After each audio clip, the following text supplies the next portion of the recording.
It's like we're twins who review and recap movies. Today we'll be reviewing the 2022 movie Greed. Next film in the Seven Deadly Sins series. We'll do like a summary and then our final thoughts about the movie. Continue to subscribe to our channel and watch other videos we have reviewed. The movie ends with our main character, Zuri Brown, falling in the water, narrating to the audience how her life was beautiful. She had a career, she loved, supported friends, loyal friends, and a good man. She also said she had it all, but didn't even know it. Now, following the same trend as the other movies in the series, we are then taken back to the beginning of the movie to where see why Zuri was thrown into the water. The scene opens to Zuri giving herself a word of encouragement in her car. We then introduced to another character in the movie, Cassandra Viv Anderson, but in the movie they call her Viv, so we'll call her that. She's played by Lisa Ray. She's having a conversation with her colleague Rochelle, who seems to be the manager at a retirement home. They convo over the phone about how money from the facility needs to be moved around. Seems like a shady convo to me. We go back to Zuri, who's arrived at her destination, which is Vib's home. Talk about Zuri work as a home decorator. She was commissioned by Vib to redo her study room. We learned that through Zuri and Vib convo, that Vib grew up poor but became successful on her own, while Zuri has a boyfriend named Stefan, who she has been with for 3 years. She states that he is a struggling artist, so his day job is construction. Zuri goes home to speak to her dad and boyfriend, and she tells him she has a decorator job. She get her dad a nurse because he seems to struggle with his health, but her dad rejects the help. We get a flashback scene where Zuri is like 15 or 16, and she's standing in front of, or probably younger, and she's standing in front of a hopscotch game, telling a girl who taps her on the shoulder to leave her alone. In the present, Zuri's helping a few guys read a literacy program that she volunteers at. The director of the organization comes in to introduce the new board of trustees, Godfrey Anderson. After this introduction speech, he and Zuri locks eyes, which shows like attraction between the two. Later at night, Zuri's in the back of her car, changed into a black dress because of a dinner she's attended later with her boyfriend. As she gets out of the car, she runs to Godfrey, who compliment her on her dress. He already flirting with her. He asks her how long she's been at the Literacy Foundation. She says that she's like been volunteering like off and on since college. While Godfrey infers that he heard about the foundation through his cousin. He then invites her to an event at his cousin's home, and as well as his phone number. Zuri finds out that the event is being held at Viv's home. I thought it was interesting the convo between the two that Zuri never once mentioned her boyfriend, especially since it's clear that Godfrey was flirting with her throughout the convo. She finally goes to the dinner party with her boyfriend, and it's one of her friend's birthdays. Through this party, we see the relationship problems between Zuri and Stefan. A friend asks what Stefan does, and Zuri, being rude, cuts him off and says he's a painter. Stefan says he does oil to canvas artwork. Zuri tries to big him up by stating how his artwork sells for $3K. Zuri tries to brag to her friends about Stefan's work, but it comes off like she wants more from him, specifically money. She states that it's time for him to put up his hard hat because he does construction and time to make some real cash. And seeing the way that his construction job is just trash. Her friend decides to hire him to do artwork for one of her businesses, asking for his business card. He doesn't have one, so Zuri gives her card instead on his behalf. I feel like she's trying to show support to him, but she came off condescending instead. You can tell she's not happy that her boyfriend is not successful based on whatever definition she has as success. As predicted, the couple have an argument after the dinner. She tells him he needs to stop trying to be humble. She feels that he lacks ambition and he needs to fake until he makes it. He calls her out for being money hungry and a fake wannabe. Back to Godfrey, he meets up with Rochelle at the retirement facility and tells him how the company is being investigated and she's not going to jail. I'm guessing the company is to be audited. The retirement facility seems to have some money issues. Godfrey tells her to handle it and try to make up the deficit by cutting staff if she has to. As Godfrey leaves, a nurse of the place goes to Rochelle's office about how patients are given unnecessary tests and hospice care for things they don't need.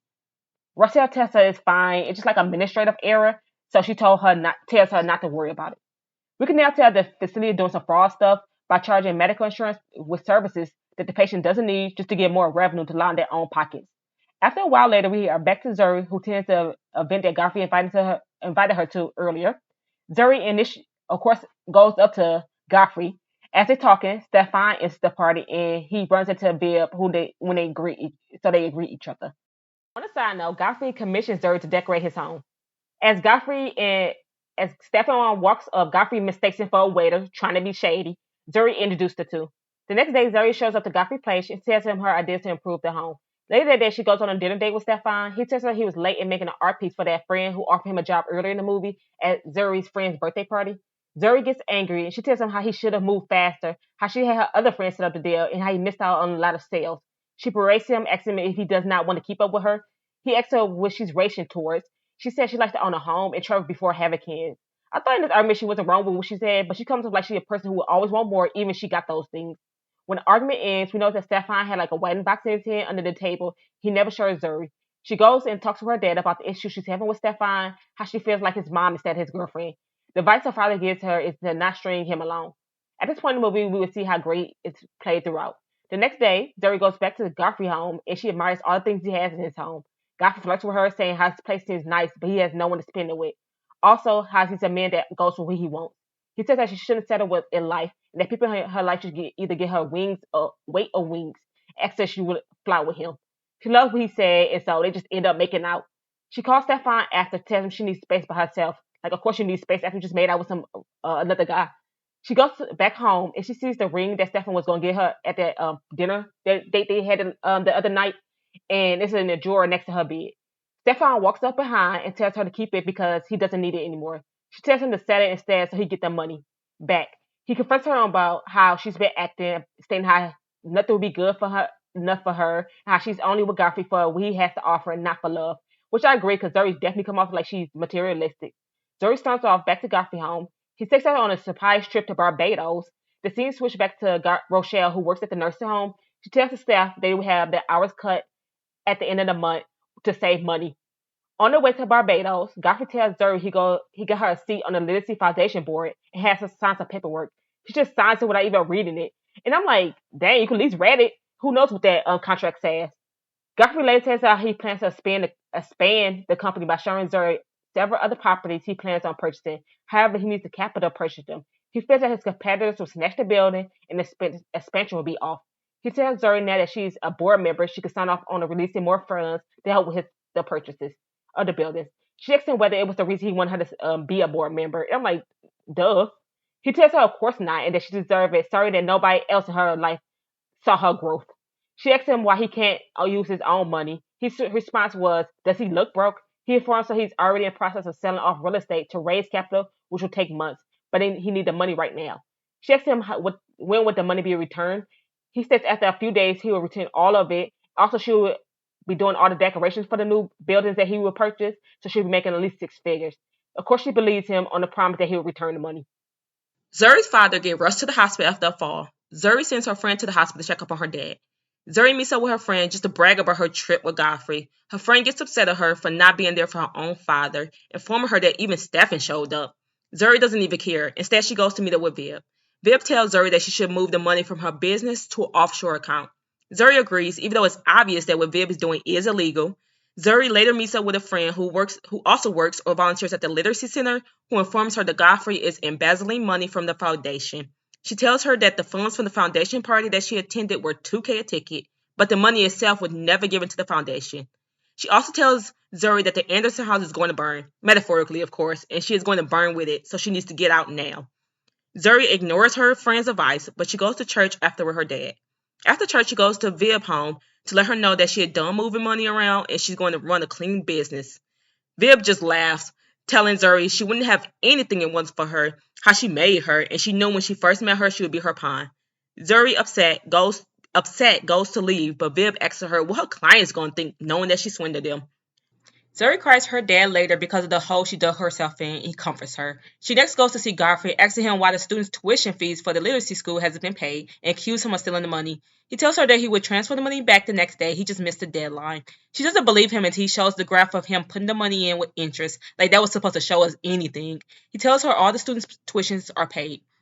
Later at night, as Godfrey sleeps, Zuri snoopes around his home, takes pictures of some documents of his shady business he has in his office. Like, why would you just have the papers out in the open? Just dumb. Like, he could walk in and wake up anytime. Next morning, Zuri meets with her friend from the foundation and tells her that she has evidence of Godfrey committing Medicaid fraud. The scene switched to Viv, taking all of Zuri's money out of her account. Zuri later sees that her account has been empty, so she goes to confront Godfrey about it. He tells her that all the money belongs to him and Viv. She asks him why is he doing this to her, and he tells her how Viv raised him. Also that all his relationships are transactional. How he didn't even show her anything about himself for her to fall for him. He states all he did was show her materialistic, superficial things and greed. Zuri meets up with a pastor who prays for her to get back on the right path.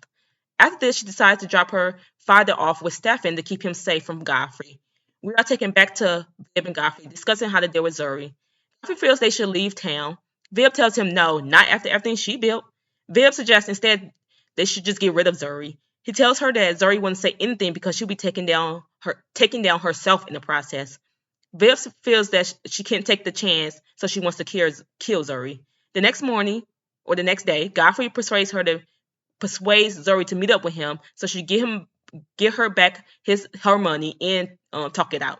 She agrees to meet that night. During the meetup, Zuri stays in her car while Godfrey talks to her. Viv comes up to the car with a gun to Zuri's head and tells her to get out of the car. She hits Zuri with the gun, knocking her out. Viv informs Godfrey that Zuri told the cops about them and how it's his fault they are in this mess, so she knocks him out too. As this is going on, Zuri's father wakes up Stefan to have him go check on Zuri. Back to Viv, she has Zuri semi-conscious in the bedroom. She tells her the plans to have Zuri be framed for burning herself up in the fire after a violent encounter with her ex, aka Godfrey. While Godfrey will be all distraught, he would shoot himself. Viv pours gasoline around the home and lights it on fire. As she's doing this, she runs into Stefan, who makes it to the house just in time. Viv points a gun to his head and tells him that he could be seen as the jealous boyfriend who killed his lover and her new boyfriend. Stefan punches Viv, knocking her out. We see Zuri had made herself to a window in the bathroom, and jumped into the pool, and we are introduced to the scene from the beginning of the movie. Cops show up and arrest Viv for her crime. 6 months pass, and we see on Zuri's TV that Viv and Godfrey have been sentenced to 25 years to life for the crime. Stefan and Zuri make up with one another, and she tells him how she lost sight of who she was and him. They kiss each other, and the movie ends. So just some thoughts, final thoughts about the movie. It was pretty good, even with the business jargon.